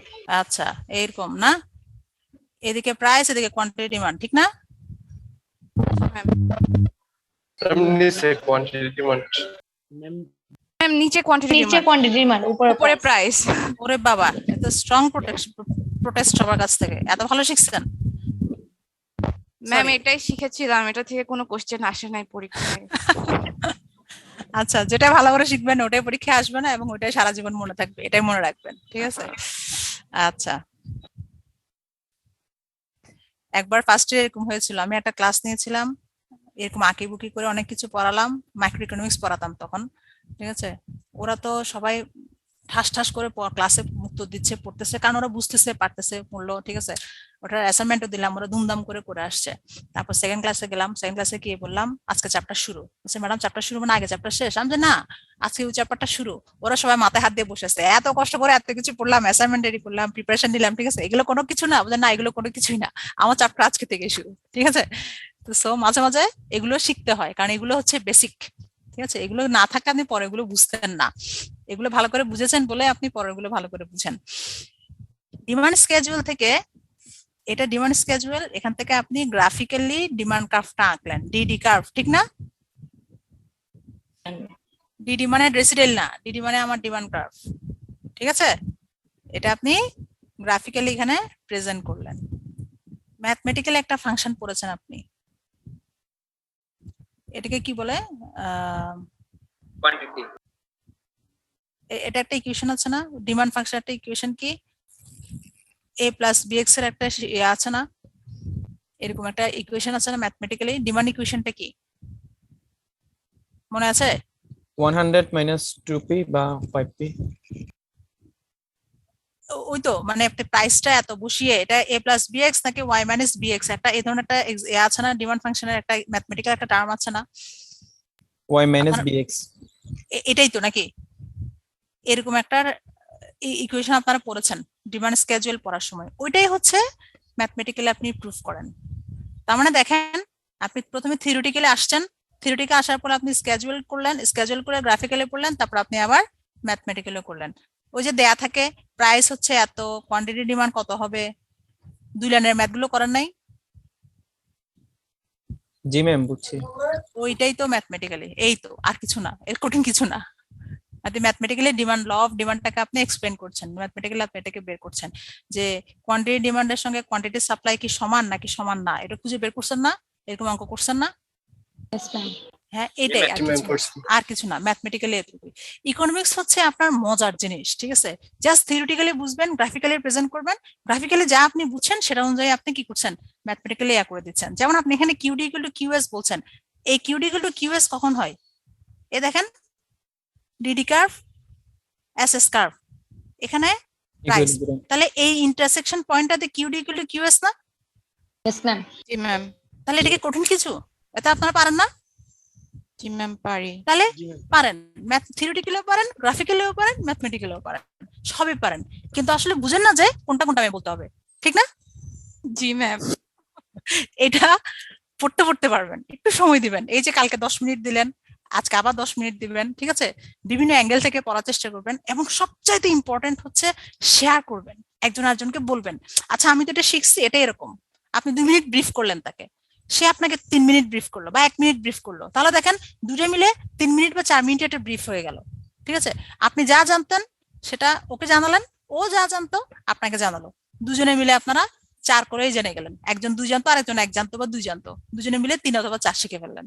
শেয়ারিং, আর কিছু না। এখন কত চমৎকার ইস্যু দেখেন, এই যে জুমে বসবেন, 5 জন মিলে একটু গল্প করবেন, সিনেমার গল্প করেন, খেলার গল্প করেন, সব গল্প করেন, তারপর মাঝখানে পরে 5 মিনিট একটু কোন একটা সাবজেক্ট নিয়ে গল্প করেন, টুকটাক করেন, কেউ একটা লিঙ্ক দেন। এই যে গুগল ক্লাসরুম আপনাদের জন্য ওপেন করে দিছি, আপনারা দেন না, কোন একটা জায়গায় সহজ কোনো কিছু পেলেন, শেয়ার করেন, ঠিক আছে? শেয়ার করলে বাড়ে, শেয়ার করলে কমে না, ঠিক আছে? শেয়ার করেন, দেখবেন কত চমৎকার, কত ইজি ভাবে আপনারা শিখতে পারতেছেন। একটা সপ্তাহে একটা চ্যাপ্টার নিয়ে একটু নাড়াচাড়া করেন, দেখবেন শেখাটা কত সহজ, ইকোনমিক্স কত সহজ, ঠিক আছে? জাস্ট একটু ধৈর্য ধরবেন, একটু ধৈর্য ধরে সময় দিবেন, 10 মিনিট 10 মিনিট 10 মিনিট করে বসে বসে নেটে একটু সার্চ দিবেন, ইউটিউবে একটা ভিডিও দেখবেন, অথবা কানে হেডফোন দিয়ে একটু ইউটিউবে ভিডিও শুনবেন, ঠিক আছে? জাস্ট মজা, কার্টুন দিয়ে দিয়েও কিন্তু অনেক ভিডিও ইয়াতে পাওয়া যায়, মানে কার্টুনের ভিডিও দিয়ে ওরা করেছে, অ্যানিমেশন দিয়ে দিয়ে ওরা ইকোনমিক্স বোঝায়, এরকম অনেক ইউটিউবে ভিডিও আছে, ওগুলো দেখেন, ঠিক আছে? অথবা স্ক্রিনশট দিয়ে, কোনটা জিনিস মজা লেগেছে আপনি স্ক্রিনশট দিয়ে আপনি এটা গুগল ক্লাসরুমে ছেড়ে দেন, সবাই দেখুক, ঠিক আছে? আপনি যেটা শিখবেন সেটা যদি আপনার কাছে রেখে দেন, আপনি মনে করেন না যে আপনি বেশি শিখেছেন, অন্য একজন কম শিখেছে, ভুল, আপনি কম শিখছেন, কারণ আপনি এটা 2 দিন পর ভুলে যাবেন, গ্যারান্টেড। কিন্তু আপনি যখন আরেকজনকে শিখাবেন, এটা আপনার মাথায় থাকবে, বুঝতে পারছেন? এজন্য সবকিছু সবসময় শেয়ার করবেন। আচ্ছা, এবার আমরা আসি যে কি আমরা উইদাউট সেভিং, উইথ সেভিং, এই ইস্যুস গুলোতে কি হয়, ঠিক আছে? মনোযোগ দিয়ে শুনবেন, ঠিক আছে?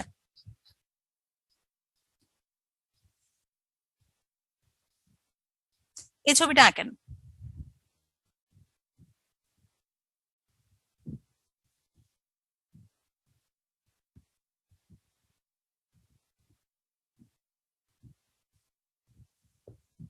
সবাই আঁকছেন?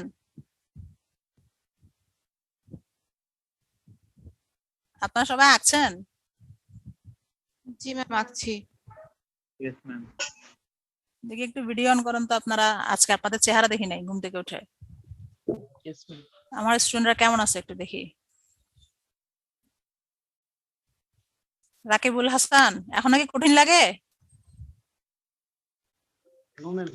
হ্যাঁ, একটু সহজ সহজ মনে হয়? তৌসিফ মাত্র ঘুম থেকে উঠছে, দেখেন তৌসিফের মাথায় কাকের বাসা বসে আছে। তৌসিফ, ক্লাসরুম তো আমার চুল বড় হয়েছে তো এই জন্য। আচ্ছা, চুল বড় হলে ক্লিপ লাগাই আসবেন, ঠিক আছে? ক্লাসরুম তো, এটা ক্লাসরুম না? হ্যাঁ। ক্লাসরুম না বলা যাবে না? হ্যাঁ, ক্লাসরুম। আচ্ছা,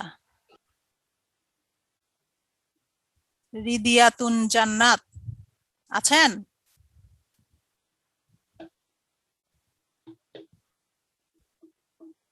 ইজুন নাসির নাকি আইজুন নাসির? আইজুন নাসির আছে? জি ম্যাম। আচ্ছা, আমি মাঝে মাঝে একটু চকলেট টকলেট খাওয়াই স্টুডেন্টদেরকে, একটু মাঝে মাঝে টুকটাক কিছু গিফট দিই, এটা শুনছেন কিনা, নাকি শুধু আমি বকাবকি করে এটা শুনছেন? মাঝে মাঝে একটু গিফট দিই, পুরস্কার টুরস্কার দিই, এগুলো শুনেন নাই? কেউ বলে নাই? না ম্যাম বলে নাই, খালি কেউ বলে নাই, কথাই দেখছেন? বলছে। হ্যাঁ, এই দেখছেন, খালি মানুষ খারাপটাই বলে, ভালোটা কেউ বলে না। ঠিক আছে, এই যে মাঝে মাঝে যে গিফট টিফট দিই, একটু পেন ড্রাইভ গিফট করি বা অন্য কোনো গিফট করি, বা দেখা যাচ্ছে বড় একটা চকলেট বার নিয়ে সবার সামনে লোক দেখায় দেখায় শুধু একজনকেই দিই, ক্লাস শেষ করে তার উপর সবাই হামলায় পড়ে ওটা খাওয়ার জন্য। ঠিক আছে, এই ধরনের কোনো গল্প শুনেন নাই। ঠিক আছে, আচ্ছা, এগুলো দেওয়ার কারণ হচ্ছে হয়তো খুব ছোট্ট একটা জিনিস, একটা চকলেট বাড়ি মনে করেন বা একটা কিটকেটি মনে করেন। ঠিক আছে, এগুলো কেন দিই? সেজন্য একটু আনন্দ নিয়ে পড়াশোনা করে। ভয় কেন দেখাই? কারণ সেজন্য একটু লাইন মতো আসে। ঠিক আছে, ভয়ও দেখাই, পুরস্কারও দিই, দুইটাই দিই। আমার বিন্দু মাত্র এখানে কোনো লাভ নাই। ঠিক আছে, আমি আপনাদেরকে পড়াইলেও মাস শেষে বেতন পাবো, না পড়ালেও মাস শেষে বেতন পাবো। ঠিক আছে, কিন্তু আমি এটা কেন করি?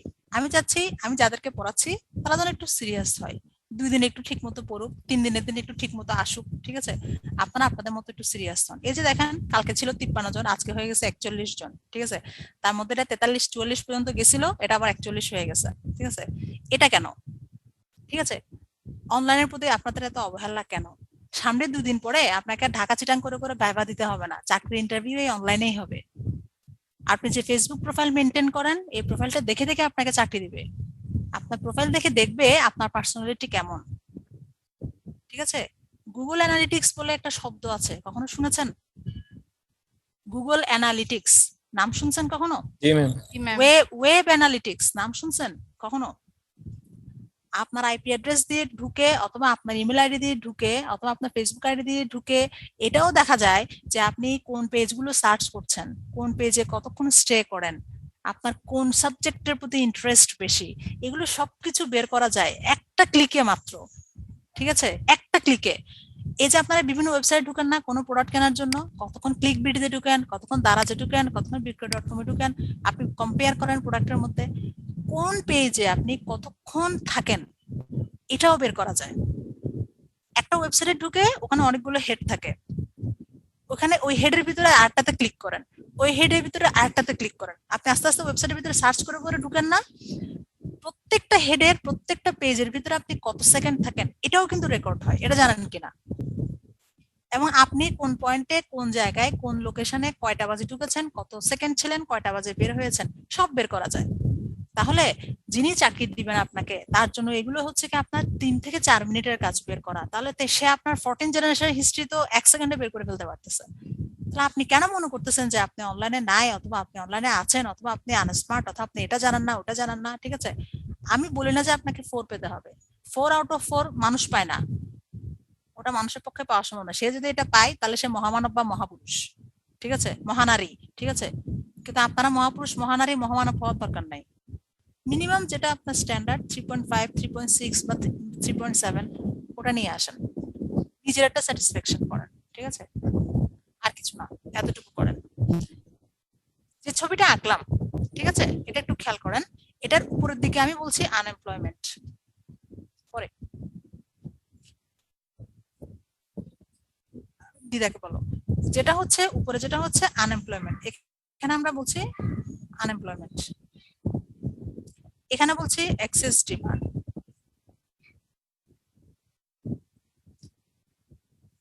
ঠিক আছে, দেখা যাচ্ছে? স্ক্রিন শেয়ার আছে? দেখেন, এটাকে এই দিক দিয়ে হচ্ছে আমার রিয়েল ওয়েজ রেট,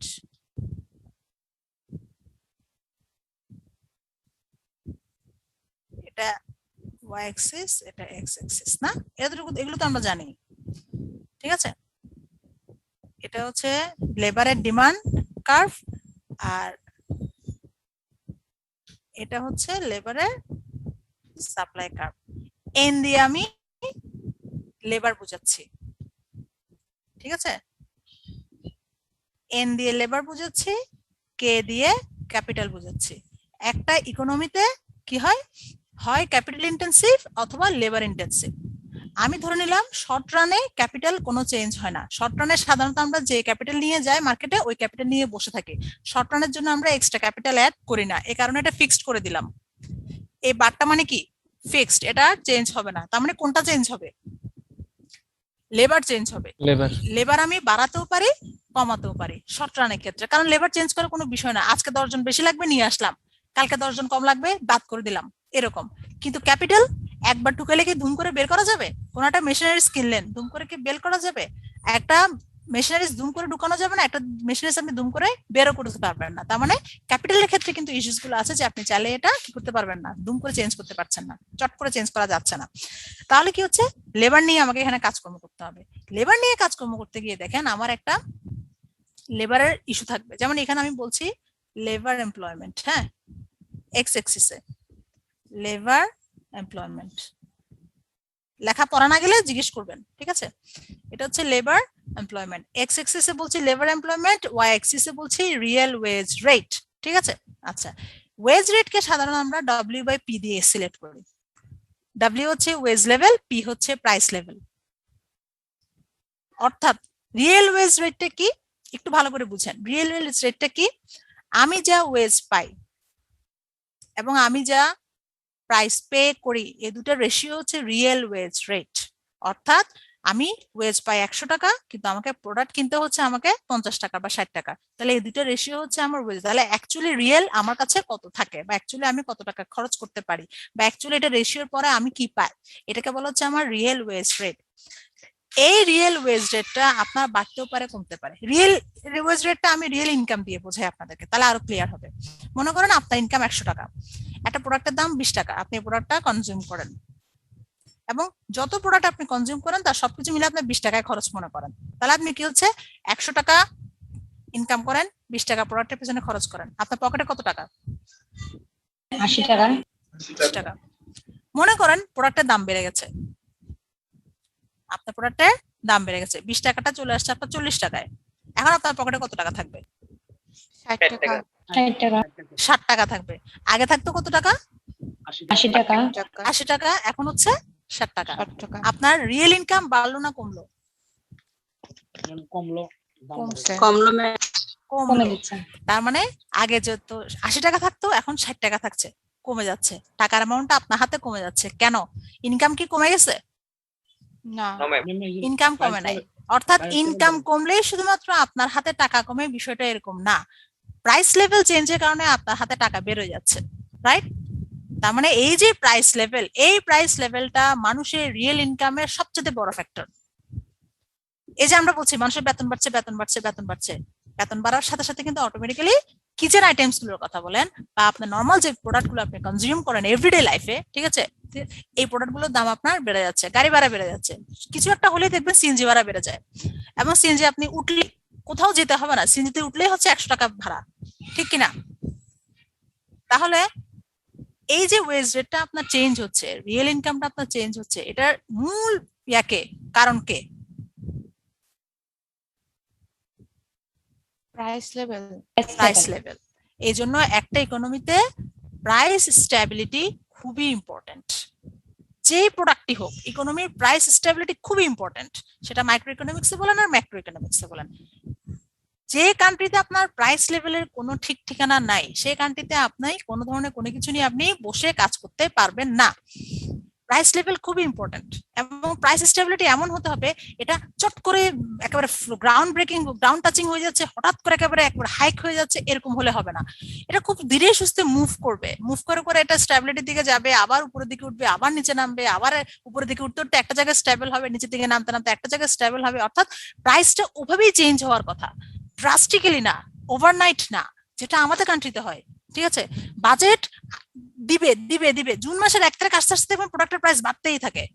পরের দিন পত্রিকায় আসে যেসব পণ্যের দাম বাড়তে পারে একটা লিস্ট দেয়, যেসব পণ্যের দাম কমতে পারে একটা লিস্ট দেয়, ঠিক আছে? তখন কিন্তু আপনার চাইলে আপনি এগুলো করতে পারবেন না, ওভারনাইট এগুলো করা যায় না। এই জন্য বলা হচ্ছে যে কি আপনার ইকোনমিতে প্রাইস লেভেলটা খুব ইম্পর্টেন্ট, ঠিক আছে?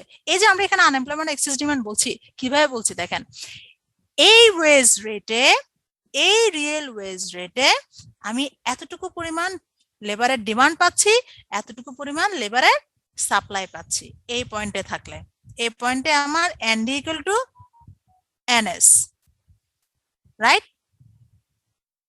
এতটুকু আমি বুঝছি। জি ম্যাম। এই পয়েন্ট থেকে যখন আমি উপরের দিকে যাব, প্রাইস লেভেল যখন আমার এখানে আসবে, রিয়েল ওয়েজ রেট যখন আমার এখানে আসবে, তখন আমার ডিমান্ড কোথায়? এই কার্ভে, এই সাপ্লাই কার্ভ এবং এই ডিমান্ড কার্ভ, ডিমান্ড তখন এতটুকু, রাইট? আমি এই পয়েন্টে ডিমান্ড এতটুকু না, জি ম্যাম। সাপ্লাই কতটুকু? এতটুকু,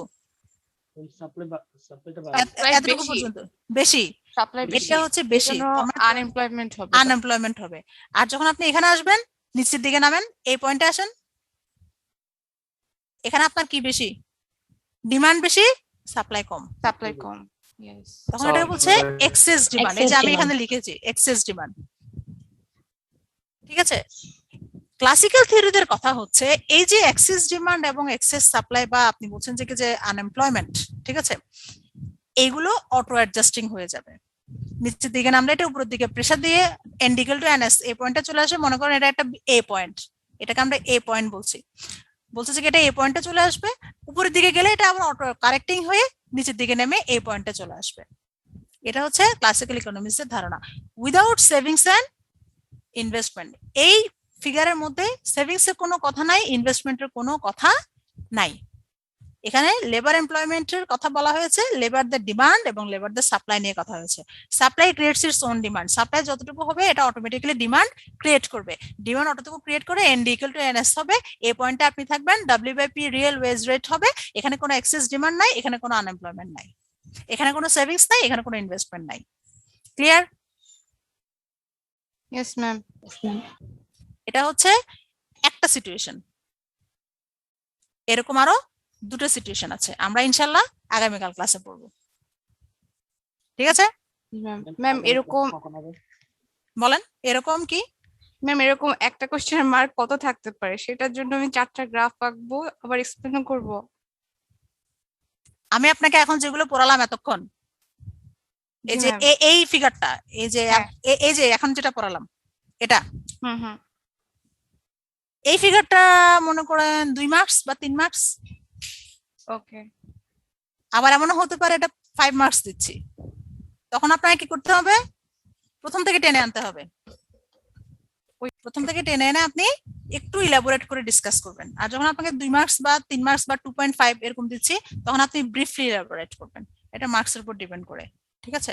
সাধারণত ইকোনমিক্সে মার্কস নিয়ে হেরফের হয় না, কারণ ইকোনমিক্সে হচ্ছে কি এভিডেন্স প্রুফ, মানে আপনি এভিডেন্স কি দিচ্ছেন, প্রুফ কি দিচ্ছেন, ঠিক আছে? আপনি এটা গ্রাফিক্যালি আর থিওরিটিক্যালি আপনি এক্সপ্লেন করতে পারছেন কিনা, ওটার উপর বেস করে মার্ক ক্যারি করা হয়, পৃষ্ঠা গুণে করা হয় না। আর ইকোনমিক্সে মার্কেটিং ইয়ার মতো বা মার্কেটিং এর মতো বা ল এর মতো পৃষ্ঠা করবেন না, ঠিক আছে? পৃষ্ঠা করবেন তো গেছেন নেগেটিভ মার্কিং, ঠিক আছে?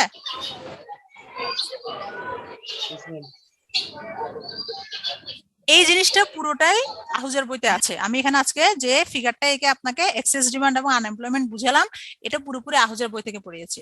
আজকে এটা বাসায় গিয়ে একটু দেখবেন, বাসায় গিয়ে তো না, এখন তো বাসায় আছেন সবাই, একটু দেখবেন, কনসেপ্টটা জাস্ট পড়বেন বা বইয়ে পড়ে জিনিসটা একটু ক্লিয়ার করে নেবেন, আর কিছু না, ঠিক আছে?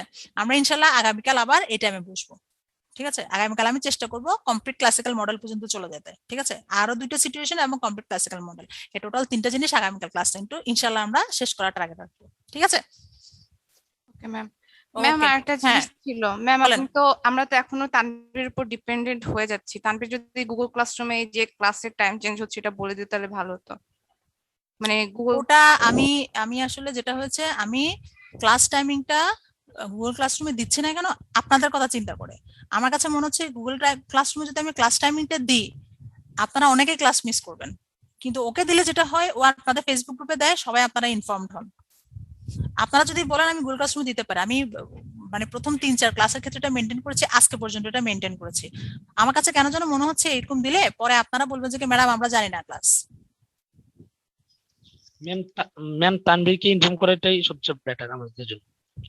মানে আমি ক্লাস মনিটর হিসেবে ওকে দেই, তবে আমার মনে হয় মানে এই প্র্যাকটিসটা আমি রাখবো না, হয়তো 2-1 দিনের মধ্যে আমি এই প্র্যাকটিস থেকে সরে আসবো। আমি আমার সবকিছু গুগল ক্লাসরুমে দিব।